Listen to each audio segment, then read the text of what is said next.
आप देख रहे हैं सेवन न्यूज। मैं आपके साथ मोहम्मद सलमान जुनैदी।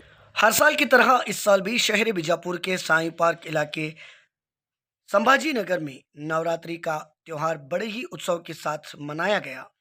इस मौके पर गणेश मंदिर से लेकर लक्ष्मी मंदिर तक मेरवणगी यात्रा निकाली गई, जिसमें 100 से ज्यादा महिलाओं ने भाग लिया।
ಎಲ್ಲ ಕಡೆ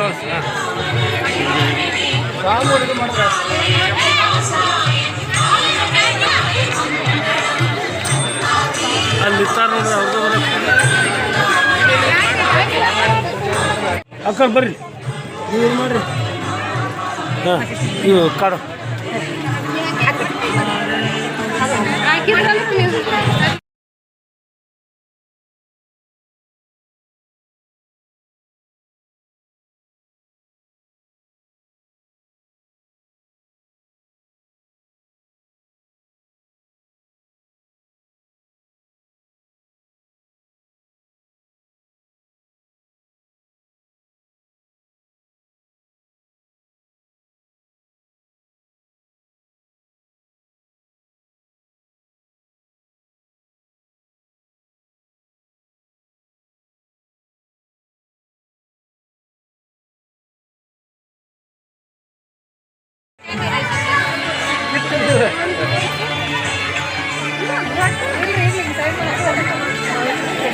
అక్కడ వచ్చు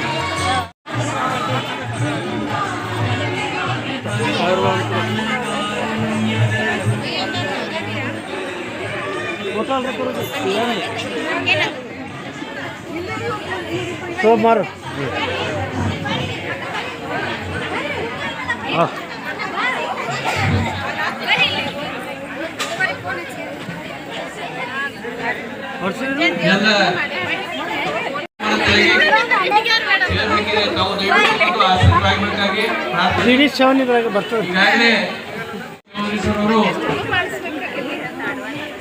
BB7 ನೋಡ್ರಿ ಎಲ್ಲರೂ ಯಾ ಚಾನೆಲ್ ಬರ್ತೀರಿ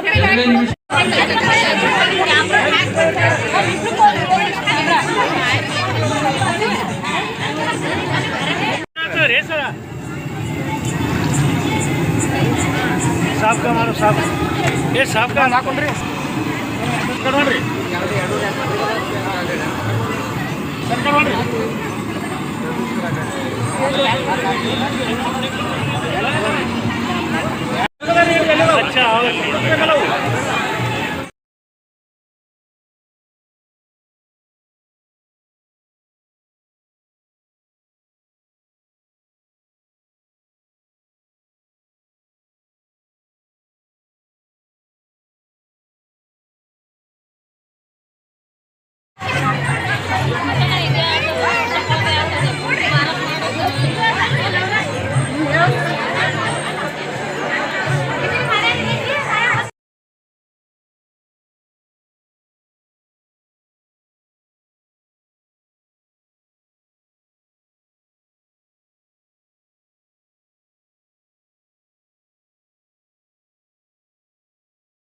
अच्छा माला मुख्य फलांचे जय देव जय मंगलमूर्ति दर्शन मात्रे मान प्रणय मात्रे मान कामाना पूर्ति लंबोदर पीतांबर परिवर्तन सर्वसुंदर वक्र सुंदर प्रणयन दास रामाचा वार्ता बेसुदना विळेदली हां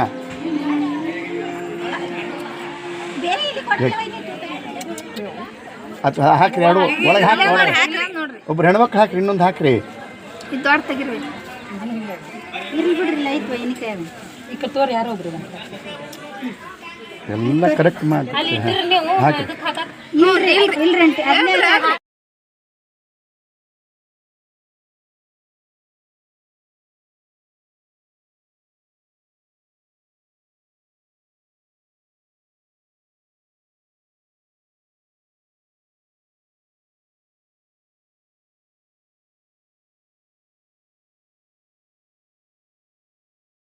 ಮಾಡುವೆವು ಶ್ರೀದೇವಿಗೆ आरती ಮಾಡುವೆವು कर्पूर गौरम कर्णावतारम। नमस्कार, मैं निशा तिवारी गुरुदेव नगर संभव नगर साई पार्क की तरफ से आप सभी का स्वागत करती हूँ। हमारे यहाँ पे नवरात्रि का प्रोग्राम बहुत ही उत्साह के साथ में सभी के साथ में हम लोग आयोजित करते हैं। तो इस साल भी सभी हर साल की तरह इस साल भी हम लोग ये प्रोग्राम बहुत अच्छे से सेलिब्रेट कर रहे हैं। तो फर्स्ट डे से हम लोग कुंभ यात्रा करते हैं। कुंभ यात्रा हम लोग गणेश टेम्पल से लेके लक्ष्मी टेम्पल तक करते हैं और इसमें सभी हम लोग लेडीज अच्छे से पार्टिसिपेट करते हैं और आप सभी का स्वागत करते हैं। अभी कौन से मंदिर का जो यात्रा है वो जो आज मनाया जा रहा है? श्री बन्नी लक्ष्मी माता के नवरात्रि में कौन सी एरिया में अभी आता है? एरिया कौन सा है? गुरुदेव नगर साई पार्क साई पार्क बगली लेआउट बगली लेआउट संभव नगर। ये जो मेरवणगी निकाली गई थी मैडम, यात्रा तो कहाँ से लेकर कहाँ तक की गई है? गणेश टेम्पल से लेके लक्ष्मी टेम्पल तक। मेरवणगी निकाली गई थी यात्रा, उसमें लगभग कितनी महिलाएं थी? 70 to 100. ಇವತ್ತಿನ ಮುಂದೆ ಬರೀತಾರ ಬನ್ನಿ ಲಕ್ಷ್ಮಿಯ ಬಿಜಾಪುರ ಮತ್ತು ಗುರುದೇವನಗರ ಹಾಗೂ ಸಂಭವ ನಗರ ಎಲ್ಲ ನಗರಗಳ ನಮ್ಮ ಈ ಒಂದು ಕಾರ್ಯಕ್ರಮ ಕಳೆದ 4 ವರ್ಷದಿಂದ ನಡೀತಾ ಇದೆ. ಈ ಕಾರ್ಯಕ್ರಮಕ್ಕೆ ವಿಶೇಷವಾಗಿ ಶ್ರೀ ಬನ್ನಿ ಲಕ್ಷ್ಮಿಯ ಒಂದು ಕೃಪಾಶೀರ್ವಾದದಿಂದ ವರ್ಷವೂ ಸತತವಾಗಿ 4ನೇ ವರ್ಷಕ್ಕೆ ಮಾದಾರ್ಪಣೆ ಮಾಡುವ ಸಂದರ್ಭದಲ್ಲಿ ಭಾಳ ಒಂದು ಉತ್ಸುಕತೆಯಿಂದ ಸಂಭ್ರಮದಿಂದ ಇವತ್ತು ಕಾರ್ಯಕ್ರಮ ನಡೀತದೆ. ಇದು ಕಾರ್ಯಕ್ರಮ 9 ದಿವಸಗಳವರೆಗೆ 3, 9, 10, 2024ರಿಂದ 12, 10, 2024ರವರೆಗೆ ಕಾರ್ಯಕ್ರಮ ನಡೀತದೆ. ವಿವಿಧ ಕಾರ್ಯಕ್ರಮಗಳನ್ನ ದಿನನಿತ್ಯ ಹಮ್ಮಿಕೊಂಡಿದ್ದು ಎಲ್ಲ ನಮ್ಮ ವಿಶೇಷವಾಗಿ ಇಲ್ಲಿ ಎಲ್ಲ ಬಡಾವಣೆಯ ಮಹಿಳೆಯರು ಮತ್ತು ಎಲ್ಲ ಮಿತ್ರರು ಹಿರಿಯರು ಈ ಕಾರ್ಯಕ್ರಮಕ್ಕೆ ಭಾಳ ಒಂದು ಶೋಭೆಯನ್ನು ತಂದು ಕಾರ್ಯಕ್ರಮವನ್ನು ಯಶಸ್ವಿಯಾಗಿ ಪ್ರತಿ ವರ್ಷ ನಡೆಸಿಕೊಡ್ತಾರೆ. ಅವರಿಗೂ ಸಹಿತ ನಾನು ಈ ಸಂದರ್ಭದಲ್ಲಿ ಅಭಿನಂದನೆಗಳನ್ನು ಸಲ್ಲಿಸ್ತೇನೆ. ನಿಮ್ಮ ಹೆಸರೇನು ಸರ್? सुभाष कुलकर्णी ಕಾರ್ಯದರ್ಶಿ ಶ್ರೀ ಗುರು ಸೇವಾ ಸಮಿತಿ. ನಮ್ಮ ಬಡಾವಣೆಯ ಶ್ರೀ ಬನ್ನಿ ಮಾತಾ ಮಹಾಲಕ್ಷ್ಮಿ ದೇವಸ್ಥಾನದ ಜಾತ್ರಾ ಮಹೋತ್ಸವವು 3ನೇ ತಾರೀಕಿನಿಂದ ಇವತ್ತು ಆರಂಭಗೊಂಡಿದ್ದು ಸತತವಾಗಿ 9 ದಿನಗಳ ಕಾಲ ಕುಂಭಾಭಿಷೇಕದಿಂದ ಪ್ರಾರಂಭವಾಗಿ ಬನ್ನಿ ಕಾರ್ಯಕ್ರಮದವರೆಗೆ ಸಮಾಪ್ತಿಯಾಗುತ್ತದೆ. ಇದರಲ್ಲಿ ಪ್ರತಿಯೊಬ್ಬ ನಮ್ಮ ನಗರದ ಹಿರಿಯರು, ಮಕ್ಕಳು, ಮಹಿಳೆಯರು, ಹಿರಿಯರು ಎಲ್ಲರೂ ಸಮಾನವಾಗಿ ಪೂಜಾ ಕಾರ್ಯಕ್ರಮಗಳಲ್ಲಿ ಕೈಗೊಂಡು ಅತಿ ವಿಜೃಂಭಣೆಯಿಂದ ಈ 4ನೇ ವರ್ಷ ಪಾದಾರ್ಪಣೆ ಮಾಡ್ತಾ ಇದೆ. ನಮ್ಮ ಸಮಸ್ತ ಬಡಾವಣೆಗೆ ಬನ್ನಿ ಮಾತಾ ಮಹಾಲಕ್ಷ್ಮಿಯ ಕೃಪಾ ಕಟಾಕ್ಷ ಸದಾ ಇದೇ ರೀತಿಯಲ್ಲಿ ಇನ್ನೂ ಹೆಚ್ಚು ಈ ಬಡಾವಣೆ ಉತ್ಸುಕತೆಯಿಂದ ಬೆಳೆದು ಬನ್ನಿ ಮಾತೆಯ ಕರುಣೆ ಎಲ್ಲರಲ್ಲಿ ಹಾರೈಕೆ ಎಲ್ಲರಲ್ಲಿ ಇರಲಿ ಅಂತ ಸಂದೇಶಿಸ್ತೀನಿ. ವಿದ್ಯಾರ್ಥಿ ಹೇಳಿ ಧನ್ಯವಾದಗಳು. ನಿಮ್ಮ ಹೆಸರೇನು ಮೇಡಮ್? ವಿದ್ಯಾರ್ಥಿ ಹೇಳಿ ಶ್ರೀ ಗಣೇಶ ನಮಃ. ಸರ್ವಮಂಗಲ ಮಾಂಗಲ್ಯೆ ಶ್ರೀ ಸರ್ವಾರ್ಥ ಸಾಧಕೆ ಶರಣ್ಯೆ ತ್ರ್ಯಂಬಕಿ ಗೌರಿ ನಾರಾಯಣಿ ನಮೋಸ್ತುತೆ. ಇವತ್ತಿನ ದಿವಸ ಪ್ರತಿಪದ ಹಸ್ತ ನಕ್ಷತ್ರದಲ್ಲಿ ಕುಂಭಮೇಳ ಪ್ರಾರಂಭ ಆಗಿದೆ. ಗಣೇಶ ನಗರದಿಂದ ಗಣೇಶ್ ಗುಡಿಯಿಂದ ಇಲ್ಲಿ ಬಯಲು ಲೇಔಟ, ಸಂಭವ ನಗರ, ಬನ್ನಿ ಮಹಾಲಕ್ಷ್ಮಿ ದೇವಸ್ಥಾನ ತನಕ ಅನೇಕ 100-150 ಮಹಿಳೆಯರು ಕುಂಭಮೇಳ ವಿಜೃಂಭಣೆಯಿಂದ ಸ್ವಾಗತ ಮಾಡಿಕೊಂಡು ಇಲ್ಲಿ ಬಂದಿದ್ದಾರೆ. ಇವತ್ತು ದಿವಸ ನವರಾತ್ರಿ ಪ್ರಾರಂಭ, ಹಸ್ತ ನಕ್ಷತ್ರ. ನಿನ್ನೆ ಮಳೆ ಆಯ್ತು, ದೇವಿ ಮಳೆ ಕೊಟ್ಲು. ಅಮಾವಾಸ್ಯೆ ನಿನ್ನೆ, ಸರಿಪಿತೃ ಮಾನವಮಿ ಅಮಾವಾಸ್ಯೆ, ಇವತ್ತಿದ್ದು ಪ್ರತಿಪದ. ಇವತ್ತಿನಿಂದ 9 ದಿನಗಳ ಕಾಲ ಅಖಂಡ ದೀಪೋತ್ಸವ ನವರಾತ್ರಿ ಅಂದ್ರೆ ಹಗಲು ರಾತ್ರಿ ದೀಪ ದೇವಿ ಮುಂದಿರ್ತಕ್ಕಂಥದ್ದು. ಆ ದೇವಿನ ಜಗಜ್ಜನಿ ಜಗನ್ಮಾತೆ ಮಹಾಲಕ್ಷ್ಮಿ ಅಟ್ಲೇ ನಮ್ಮ ಅನ್ನ, ಭೂಮಿ, ನೀರು, ದುಡ್ಡು ಕೊಡ್ತಕ್ಕಂತಹ ಆ ಬನ್ನಿ ದೇವಿ ಮಹಾಲಕ್ಷ್ಮಿ ದೇವಿಯು ಎಲ್ಲರಿಗೂ ಕೂಡ ಸುಖ ಸಮೃದ್ಧಿಯನ್ನ ನೀಡಲಿ. ಪ್ರತಿ ವರ್ಷದಂತೆ ಇದು 4ನೇ ವರ್ಷದ ಈ ಉತ್ಸವ, ಬನ್ನಿ ನವರಾತ್ರಿ ಉತ್ಸವ. ಎಲ್ಲರೂ ವಿಜೃಂಭಣೆಯಿಂದ ಭಕ್ತಿಯಿಂದ ಮಾತೆಯರು, ಪುರುಷರು, ಹಿರಿಯರು, ಕಿರಿಯರು, ಸಣ್ಣ ಮಕ್ಕಳು, ದೊಡ್ಡವರು ಸಾಂಸ್ಕೃತಿಕ ಕಾರ್ಯಕ್ರಮ. ಇವತ್ತಿನಿಂದ ಸಾಂಸ್ಕೃತಿಕ ಕಾರ್ಯಕ್ರಮ ಪ್ರಾರಂಭ. ನರ್ತನೆ, ಗೀತ, ಸಂಗೀತ, ನಾಟ್ಯ, ಪ್ರವಚನ, ಉಪನ್ಯಾಸ, ಹಾಗೆ 9 ದಿನಗಳ ಕಾಲ ಅಖಂಡವಾಗಿ ದೇವಿಯ ಮಹಿಮೆಯನ್ನು ಹೇಳುವುದು, ದೇವಿಯ ಬಗ್ಗೆ ನರ್ತನೆ ಮಾಡುವುದು, ದೇವಿ ಅಂದ್ರೆ ಏನು, ನವರಾತ್ರಿ ಯಾಕೆ ಮಾಡಬೇಕು, ಇದರ ಮಹತ್ವ ಏನು ಎಂಬತಕ್ಕಂತಹ ಆ ಚಿಂತನೆಯನ್ನ, ಅಧ್ಯಾತ್ಮವನ್ನು ನಾವು ಆ ದೇವಿಯ ಮಹಿಮೆಯನ್ನು ಎಲ್ಲರೂ ಭಕ್ತಿಯಿಂದ ಚಿಂತನೆ ಮಾಡೋಣ. ಆ ದೇವಿಯು ಜಗತ್ತಿಗೆ, ವಿಶ್ವಕ್ಕೆ ಹಾಗೆ ಯಾ ದೇವಿ ಸರ್ವಭೂತೇಶು ಮಾತೃರೂಪೇಣ ಸಂಸ್ಥಿತ ನಮಸ್ತಸ್ಸೈ ನಮೋ ನಮಃ. ಆ ಜಗಜ್ಜನಿನೇ ಆ ಲಕ್ಷ್ಮೀ ನಾರಾಯಣ, ಅತಿರೇ ದೇವಿ, ಪಾರ್ವತಿ, ಪರಮೇಶ್ವರ, ಬ್ರಹ್ಮ, ವಾಣಿ, ಹೀಗೆ ಆ ದೇವಿನ ಅನಂತ ಅವತಾರಗಳನ್ನ ಧಾರಣ ಮಾಡಿ ಆಕೆಗೆ ಹುಟ್ಟು ಸಾವು ಇಲ್ಲ, ಆದ್ರೆ ಪ್ರಕಟವಾಗ್ತಾರೆ. ನಾವು ದೇವರು ಹುಟ್ಟುತ್ತಾರ ಬರ್ತಾರ ಅಂತ ಹೇಳಿಲ್ಲ, ಆದರೆ ಸದಾಕಾಲ ಅವರು ಇದ್ದೇ ಇರ್ತಾರೆ. ಅನಂತ ಕೋಟಿ ಬ್ರಹ್ಮಾಂಡ ನಾಯಕ ಒಡತಿ ಆಕಿ ಲಕ್ಷ್ಮಿ ಅಂದ್ರ ಎಲ್ಲರಿಗೂ ಒಡತಿ. ಬ್ರಹ್ಮನಿಗೆ, ನಾರಾಯಣನಿಗೆ, ಮಹಾದೇವರಿಗೆ ಆಕಿ ಒಡತಿ, ಜಗಜ್ಜನನಿ ಮಹಾಲಕ್ಷ್ಮಿ ಆಕಿ. ಆದ್ರಿಂದ ಶ್ರೀ ದುರ್ಗಾ ರೂಪದಿಂದ ಈ ನವರಾತ್ರಿ ಉತ್ಸವವನ್ನು ಇಡೀ ಭಾರತ ದೇಶದಲ್ಲಿ ವಿಶ್ವದಾದ್ಯಂತ ಎಲ್ಲರೂ ಬಡವರು, ಪುರುಷರು ಮಾಡ್ತಾ ಇದ್ದಾರೆ. ಆದ್ರಿಂದ ಈ ನವರಾತ್ರಿ ಉತ್ಸವ ಅಖಂಡವಾಗಿ 4ನೇ ವರ್ಷದ ಪಾದಾರ್ಪಣೆ ಮಾಡಿದೆ ಮತ್ತು ಇವತ್ತಿನಿಂದ ಅನ್ನ ದಾನ ಪ್ರಾರಂಭ ಆಯ್ತು, ಅನ್ನ ಪ್ರಸಾದ ಇದೆ ಹಾಗೂ ಮತ್ತು ದೇವಿಯ ಘಟಸ್ಥಾಪನ ಅಂದ್ರೆ ದೀಪದ ಸ್ಥಾಪನಾ, ನವರಾತ್ರಿ ಉತ್ಸವದ ದೀಪೋತ್ಸವದ ಪ್ರಾರಂಭೋತ್ಸವ, ಇವತ್ತಿನಿಂದ ಅಖಂಡ ದಸರೆ ಪ್ರತಿಭೆಯಿಂದ ವಿಜಯದಶಮಿ ದಸರೆಯವರೆಗೆ ಅಖಂಡವಾಗಿ ಈ ಸೇವೆ ಆ ಜಗಜ್ಜನನಿ ಬನ್ನಿ ಮಹಾಲಕ್ಷ್ಮಿ ದೇವಿ ಸ್ವೀಕಾರ ಮಾಡ್ತಾಳೆ, ಎಲ್ಲರೂ ಆಶೀರ್ವಾದ ಮಾಡ್ತಾ ಇದ್ದಾಳೆ. ಆಕೆಗೆ ಹುಟ್ಟುನೂ ಇಲ್ಲ ಸಾವಿಲ್ಲ, ಅಖಂಡ ಆಕೆ ಏನಪ್ಪಾ ಅಂದ್ರೆ ಪ್ರಕಟರಾಗ್ತಾ ಇದ್ದಾಳೆ. ಯಾವಾಗಲೂ ದೈತ್ಯರನ್ನ ದಮನ ಮಾಡೋಕ್ಕೋಸ್ಕರವಾಗಿ ಆವಿರ್ಭೂತರಾಗ್ತಾಳೆ. ಆಕೆ ಹುಟ್ಟಿಲ್ಲ ಸಾವಿಲ್ಲ. ಆದ್ರಿಂದ ಎಲ್ಲಿ ಅನ್ಯಾಯ ಅನೀತಿ ಅಧರ್ಮ ಆಗಿದೆ ಆ ಜಗತ್ತನ್ನ ಸುಧಾರಣೆ ಮಾಡೋಕ್ಕೋಸ್ಕರವಾಗಿ ಸಾಧು ಸಜ್ಜನರ ಶರಣರ ಮಹಾಂತರ ಒಳ್ಳೆಯವರ ಉದ್ಧಾರಕ್ಕಾಗಿ ಮುಖವನ್ನು ಕೊಡೋಕ್ಕೋಸ್ಕರವಾಗಿ ಅದರ ಜೊತೆಗೆ ಅಖಂಡ ಸಂಪತ್ತು ಧನ ಧಾನ್ಯ ಎಲ್ಲವನ್ನು ಕೊಡೋಕ್ಕೋಸ್ಕರವಾಗಿ ಅವತಾರ ಮಾಡಿ ಜಗತ್ತಿಗೆ ಆಶೀರ್ವಾದ ಮಾಡ್ತಾ ಇದ್ದಾರೆ. ಆಕೆ ಬನ್ನಿ ಮಹಾಲಕ್ಷ್ಮಿ. ಆಕೆ ಅನಂತ ನಾಮಗಳವ, ಅನಂತ ಹೆಸರುಗಳವ, ಅನಂತ ಪೂಜೆ ಮಾಡ್ತಾ ಇದ್ದಾರೆ. ಅಭಿಷೇಕ ಪಂಚಾಮೃತ ಅರ್ಚನೆ ಅನ್ನಪ್ರಸಾದ ದೇವಿ ಹೆಸರು ಮಾಡಿದ್ರೆ ಆಕೆ ದೇವಿ ಎಲ್ಲರೂ ತೃಪ್ತಿ. ಯಾಕೆ ಎಲ್ಲರಲ್ಲೂ ಎಲ್ಲರ ಹೃದಯದಲ್ಲಿ ಪುರುಷರಲ್ಲಿ ಸ್ತ್ರೀಯರಲ್ಲಿ ಮಕ್ಕಳಲ್ಲಿ ಆ ದೇವಿ ಹೃದಯದಲ್ಲಿ ಇದ್ದೇ ಇದ್ದಾಳೆ ಯಾವಾಗಲೂ. ಆದ್ರಿಂದ ಆಕೆ ಆಶೀರ್ವಾದ ಜಗತ್ತಿಗೆ ಎಲ್ಲರಿಗೂ ಬೇಕೇಬೇಕು. ಯಾಕೆ ತಾಯಿ ದೊಡ್ಡ ವಸ್ತು, ಮಾತೃ ದೇವೋಭವ. ಆದ್ರಿಂದ ಎಲ್ಲರೂ ಒಳ್ಳೆಯದ ಅಂತ ಹಾರೈಸುತ್ತಾ ಇವತ್ತಿನಿಂದ ಎಲ್ಲರೂ ಆ ಸೇವೆಯನ್ನು ಮಾಡಿ ಎಲ್ಲರೂ ಧನ್ಯರಾಗೋಣ. ಕೃತಜ್ಞತೆ ಮತ್ತು ಎಲ್ಲರಿಗೂ ನಮಸ್ಕಾರ ಹೇಳ್ತಾ ಈ ಬನ್ನಿಯ ಮಹಾಲಕ್ಷ್ಮಿಯ ಸದಸ್ಯರು, ಅಧ್ಯಕ್ಷರು, ಮಹಿಳೆಯರು